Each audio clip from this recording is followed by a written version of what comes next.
Hello, beautiful beings. I'm here to share a contemplative space around the topic of purpose, mission, service, how we experience our purpose in the world, our mission in the world, our service to humanity. I've noticed in myself and with a lot of very beloved close friends and within session with people that there's this big charge of energy around purpose and mission. And if we were to look at it on purely an energetic level, beyond words, the energy, in my experience, feels like tight, feels tight. It feels hot, feels heavy. I can notice a clenching of the jaw and a stress in the body. And so, what I've been noticing, working, going really deep within my own being and with others, is there's this, a lot of the time, there's this connection to our purpose or mission being a fight against something. A lot of the time, it has carries, like little tails following the mission and purpose. It is followed by fighting energy, by blame, by judgment, by wrongness in the world. Now, it's not like there's that's not true. It's not about whether that's real or not. What if it's not about what's true or real? What if truth and reality is like water, like life, flowing, changing form? What does that do to us when we acknowledge that our purpose and our mission may be, may have followers such as judgment, rebellion, and blame? Oh, I don't want to see that. I got loads of stories for you to tell you what I've been through and to share with you what's real about this reality, honey. And I hear that. I also know what it's like to actually acknowledge that in myself and how hard that is to see that my purpose, mission, and service has been connected to judgment, rebellion, and blame. The thing about that game is that it never ends. It never ends until we get really, really tired or maybe even sick or fed up with life and can come down to I give up. The dark forces are too dark. I give up. I don't have enough willpower. I surrender. My motivation is dead. The cycle, when a purpose is correlated with rebellion, judgment, fight, energy, it's a loop that's really real in the experience of the experiencer. How do we get out of this? How do we get out of this? Is it to continue to fight to try to win the opponent or try to prove how right we are and how wrong they are? No matter who they is, no matter who they is, no matter what that is, it's still us separating ourselves in the name of righteousness, rightness, in the name of empowerment. Empowerment.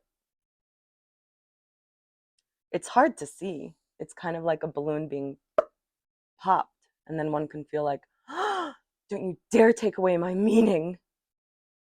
Oh, it feels like a sweet, deep, grieving death that when we're open and ready to really tap into our responsibility over creation, as part of creation, as part of co-creation, that sweet poison of you merging into the energy that we may have been fighting, blaming, judging, in order to feel that mission, purpose, service.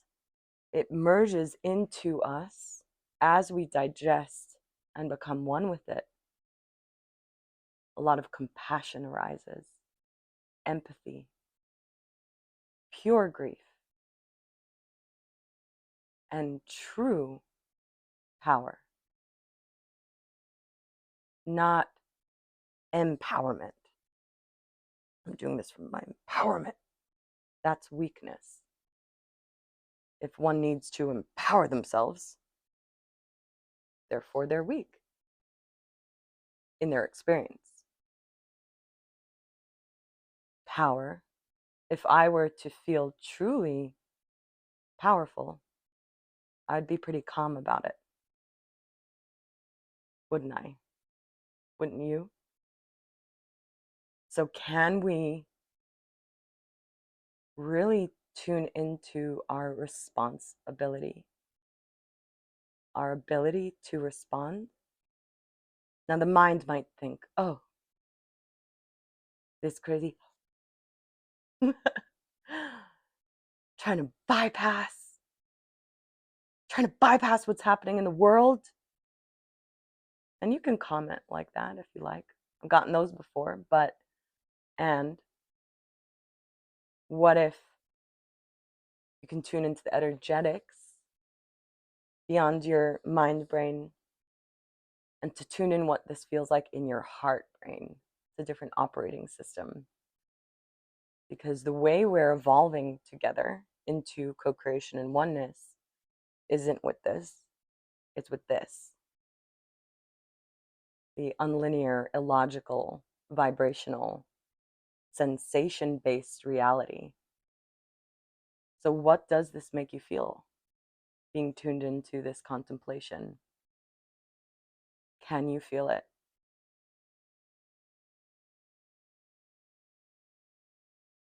Can you feel yourself as one with what you were judging, blaming, and rebelling against?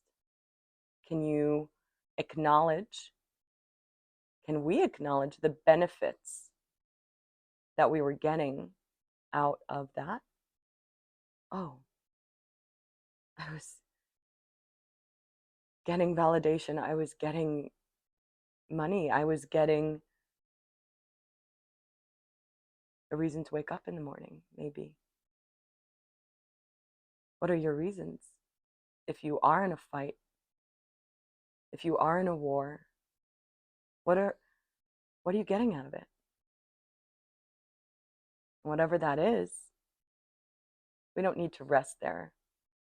Can you get those same things